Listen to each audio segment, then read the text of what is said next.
Assalamualaikum warahmatullahi wabarakatuh.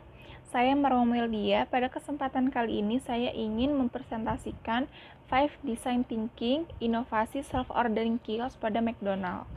Yang pertama yaitu Self-Ordering Kiosk, yaitu layanan yang memungkinkan konsumen memesan pesanannya sendiri pada mesin yang modern, yaitu dengan menggunakan mesin tersebut konsumen dapat memilih pesanannya dan melakukan pembayarannya.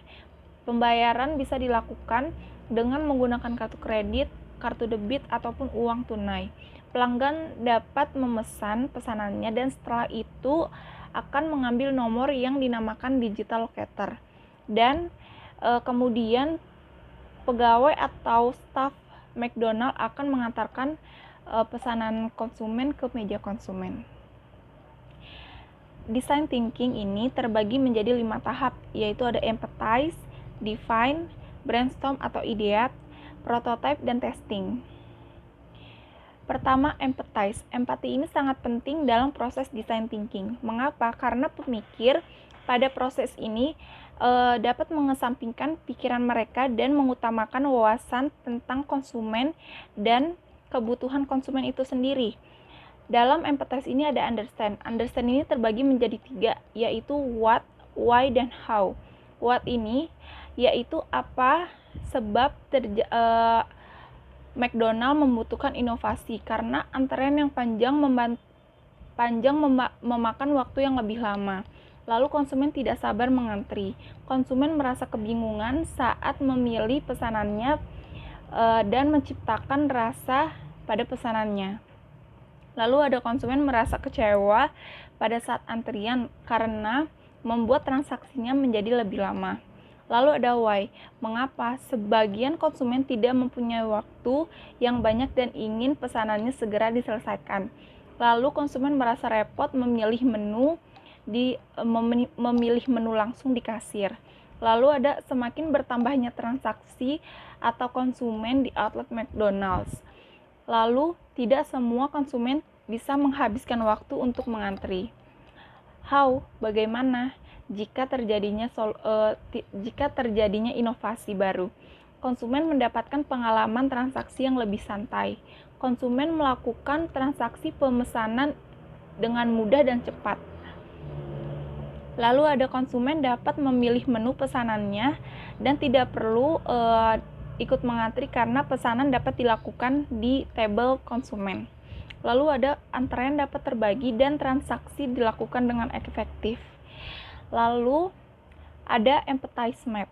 Empathize map ini terbagi menjadi 6, yaitu adalah pikirkan dan rasakan, dengarkan, lihat, katakan dan lakukan, hindari, dan impikan. Pada bagian pikirkan dan rasakan ini, konsumen tidak perlu membuang waktu pada saat melakukan pemesanan. Konsumen mendapatkan pesanannya dengan cepat, staf lebih efektif dan cepat dalam menyelesaikan pesanan konsumen. Lalu ada dengar. Beberapa pesanan konsumen seringkali terjadi kesalahan. Banyak konsumen yang tidak sempat memesan karena panjangnya antrian.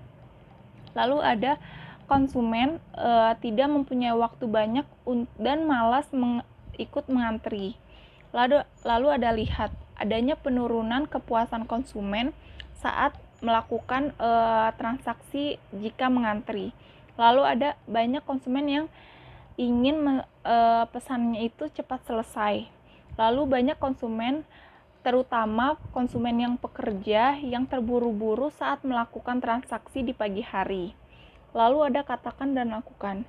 Pada bagian ini, memasarkan produk makanan, menu makanan terbaru melalui aplikasi dan platform. Jadi menyediakan aplikasi platform mempermudah pemesanan. Lalu bekerja sama dengan orang yang ahli di bidang teknologi. Lalu ada hindari.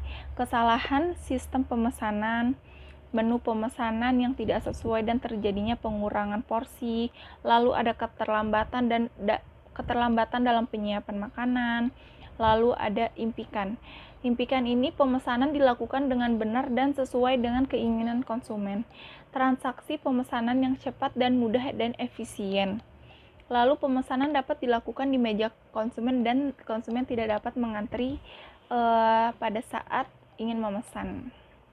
Lalu yang kedua adalah define. Define ini terbagi menjadi 3, yaitu ada user, need, dan insight.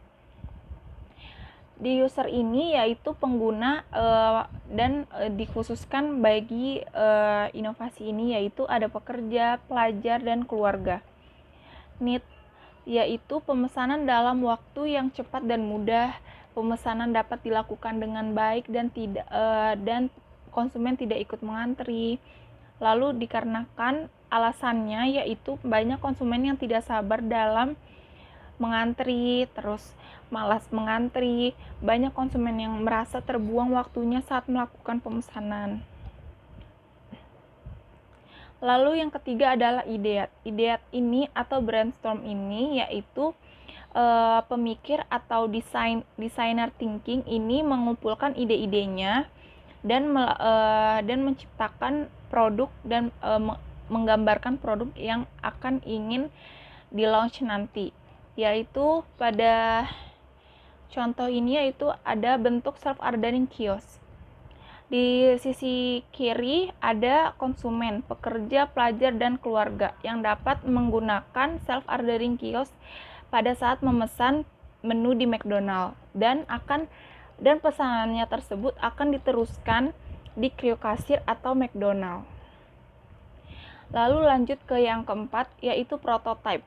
Ya ini adalah simulasi, tahap simulasi atau proses menciptakan wireframe sederhana untuk menguji market yang berfungsi penuh. Jadi pada saat ini kita sudah membuat produk atau inovasi-inovasi tersebut dan akan diteruskan ke tahap selanjutnya yaitu testing. Nah, pada tahap terakhir ini adalah testing, fase pengujian, memberikan umpan balik dan wawasan yang dibutuhkan untuk beralih pada prototipe sebelumnya jika pada tahap testing ini, inovasi tersebut mengalami kesalahan atau perbaikan. Jadi, jika terjadi perbaikan, kembali lagi ke prototipe sebelumnya dengan mengubah bagaimana produk ini bisa berhasil atau bisa berjalan dengan baik. Sekian presentasi dari saya. Jika ada salah kata dan kurang lebihnya mohon maaf. Wassalamualaikum warahmatullahi wabarakatuh.